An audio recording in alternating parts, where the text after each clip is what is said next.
Ketua Tim Penggerak PKK Aceh Marlina Muzakir melantik Nuri Zulkifli sebagai Ketua TP PKK Kota Sabang, Ketua Dekranasda Forikan, Bunda PAUD, dan Ketua Pembina Posyandu Kota Sabang masa jabatan 2025-2030 di Aula Kantor Wali Kota Sabang pada Sabtu 14 Juni 2025.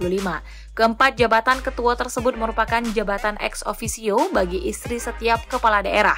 Dalam kesempatan itu, Marlina berpesan agar Nuri bekerja gigih memajukan organisasi yang dipimpin.